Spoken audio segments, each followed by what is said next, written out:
Hi students, कैसे हैं आप सब लोग। मैं हूं बी कॉमर्स का टीचर और आज मैं आप सभी को लियोंटिव पैराडॉक्स थ्योरी समझाने जा रहा हूं। लियोंटिव पैराडॉक्स थ्योरी मॉडर्न थ्योरीज का एक पार्ट है जो कि इंटरनेशनल बिजनेस का एक पोर्शन है। लियोंटिव पैराडॉक्स थ्योरी क्या बताती है वो मैं आपको डीपली एक्सप्लेन कर देता हूं।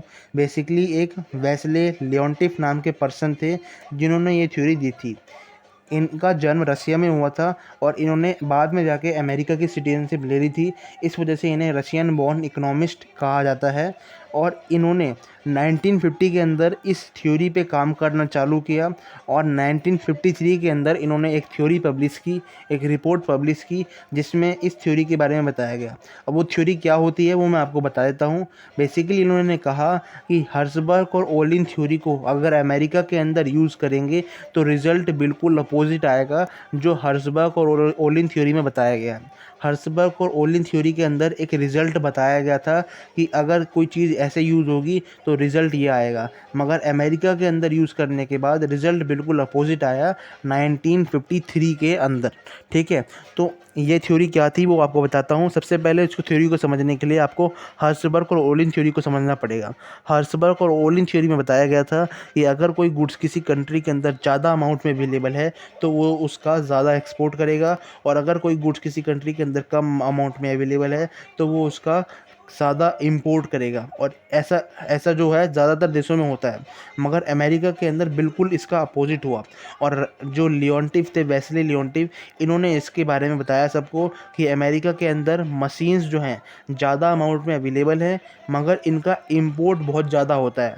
मशीन्स अवेलेबल हैं लगे, लेकिन फिर भी ज़्यादा से ज़्यादा इंपोर्ट हो रहा है। और लेबर जो है, जिनकी लेबर्स की कमी है, उसके बावजूद भी लेबर्स को जो है बाहर देश भेजा जा रहा है, अलग अलग देशों में भेजा जा रहा है।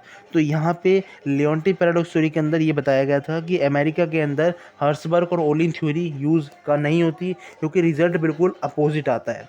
तो यही थ्योरी के अंदर बताया गया था। मैंने आपको ये थ्योरी समझा दी है, तो इसका नोट्स का लिंक डिस्क्रिप्शन में मिल जाएगा। सबसे पहले लियोंटिव ने 1953 के अंदर इस थ्योरी को पब्लिश किया और इसके अंदर बताया कि जो यूनाइटेड स्टेट्स है वो कैपिटल गुड्स का इंपोर्ट ज़्यादा करता है as compare to labour intensive goods, और यूनाइटेड स्टेट्स जो है वो क्या कहते हैं, कैपिटल गुड्स का एक्सपोर्ट कम करता है as compare to labour intensive goods. यही इस थ्योरी के अंदर बताया गया और इसके चलते 1973 के अंदर वेस्ले लियोंटिव को एक नोबेल प्राइज़ दिया गया, नोबेल प्राइज़ अवार्ड मिला इस थ्योरी के एनालाइज करने के चक्कर में। ठीक है, तो यही कहलाती है लियोंटिव पैराडॉक्स, क्योंकि इसमें रिजल्ट अपोजिट आया। पैराडॉक्स का मतलब होता है अपोजिट। तो हर्सबर्ग और ओलिन थ्योरी के अंदर जो रिजल्ट था बिल्कुल अपोजिट रिजल्ट निकाला इन्होंने, किसमें, अपनी लियोंटिव पैराडॉक्स थ्योरी में। आप अपनी स्क्रीन पे देख पा रहे होंगे एक एक पूरा चार्ट दे रखा है एक्सपोर्ट और इंपोर्ट का मिलियन डॉलर्स के अंदर, जिसमें कैपिटल गुड्स का जो एक्सपोर्ट है वो कम है as compare to capital goods के इंपोर्ट से। और कैपिटल गुड्स क्या है यहाँ पे, मशीन्स हैं। तो मशीन्स के इंपोर्ट ज़्यादा है और एक्सपोर्ट कम है, और लेबर का जो एक्सपोर्ट है ज़्यादा है एज़ कम्पेयर टू इंपोर्ट। तो ये मैंने थ्योरी समझा दी है पूरी की पूरी। कोई भी डाउट हो कमेंट में पूछ लीजिएगा, नोट्स का लिंक डिस्क्रिप्शन में मिल जाएगा। प्लीज़ चैनल को लाइक और सब्सक्राइब कर लीजिएगा। चैनल देखने के लिए थैंक यू।